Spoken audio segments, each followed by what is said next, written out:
Neqotkuk N'Tetli Mikwi Tahasoltipen. Too big we are remembering.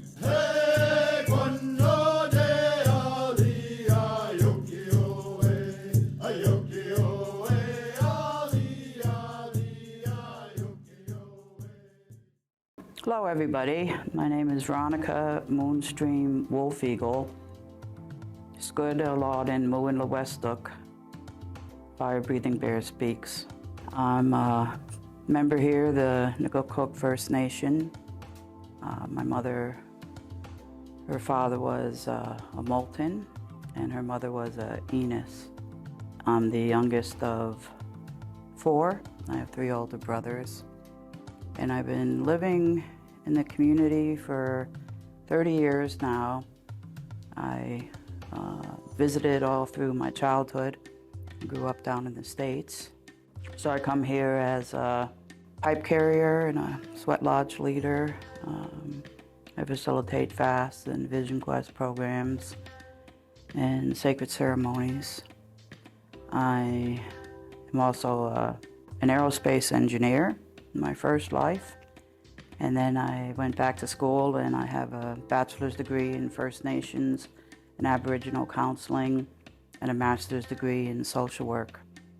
And I work here at the Neqotkuk Health Center. And I primarily do podcasts now related to the Spiritual and Cultural Health Committee. I've been a part of crisis management and I've been a crisis counselor, and the spiritual life has been very good for me. I've been in recovery for 35 years and started ceremony at the beginning of my recovery in 1987. And part of what I have to share about the little people today in our community goes beyond our community as well as the whole Kiwolatomuhsisok nation, and different experiences that I have had and people that I've been in contact with, and some teachings that I've learned from them or information that I got from them. The little people are part of our ancestors and our relations, that they're not our size, so that's why they're smaller. So that's why there's little people.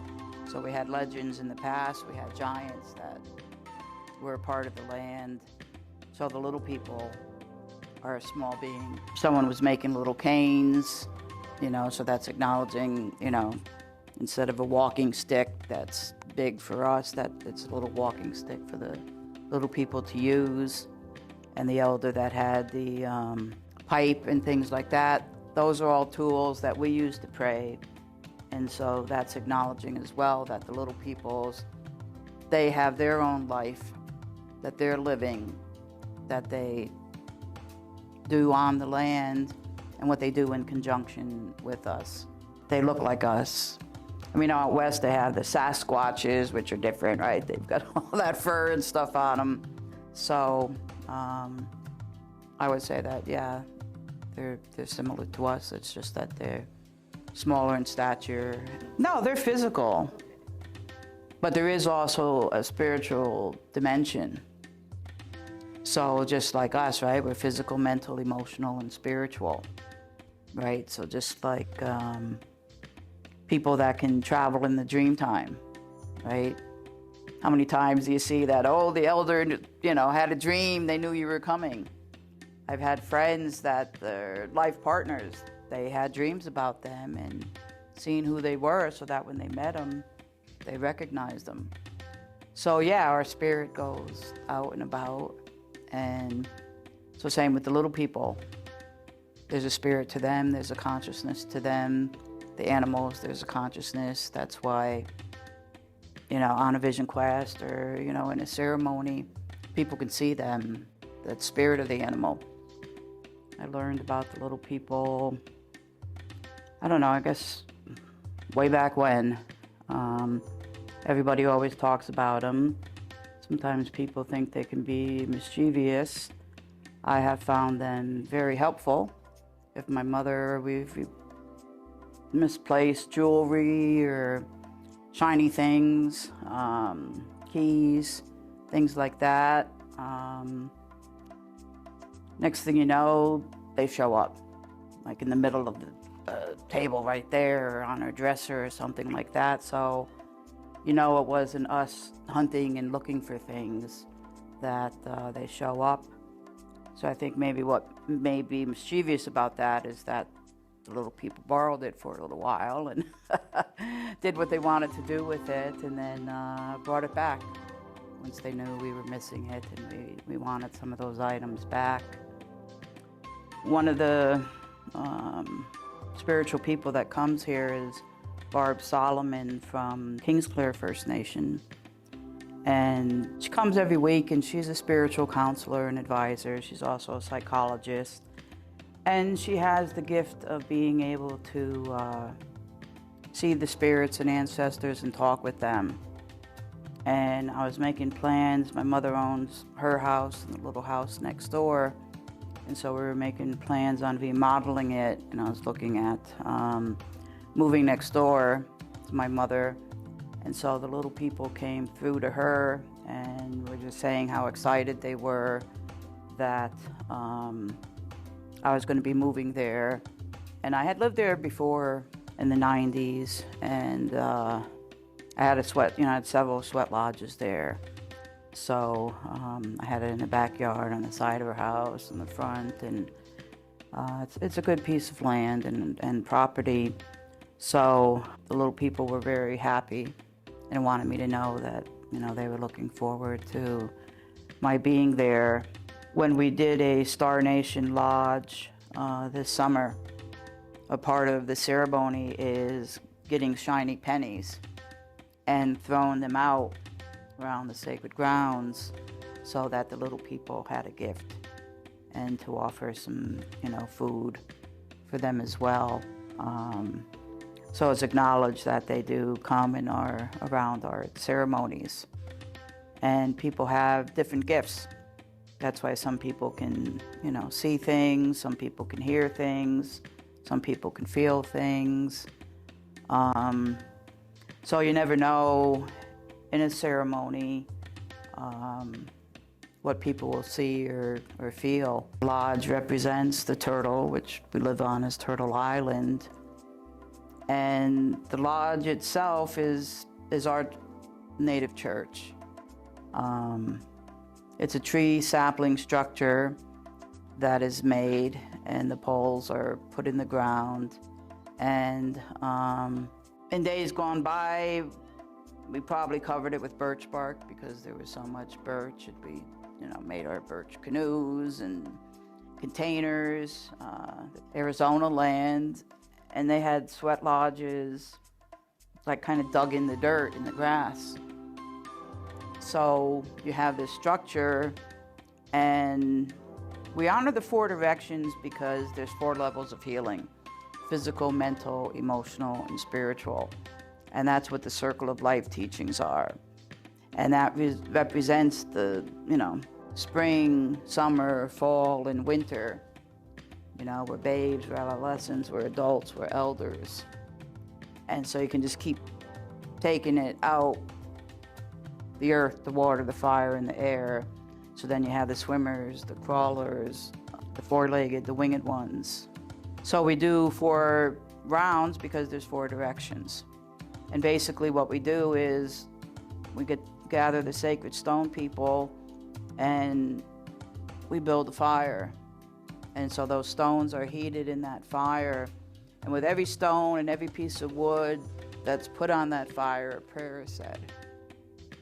And then the stones are heated up till they're red hot. And then they're brought into the lodge.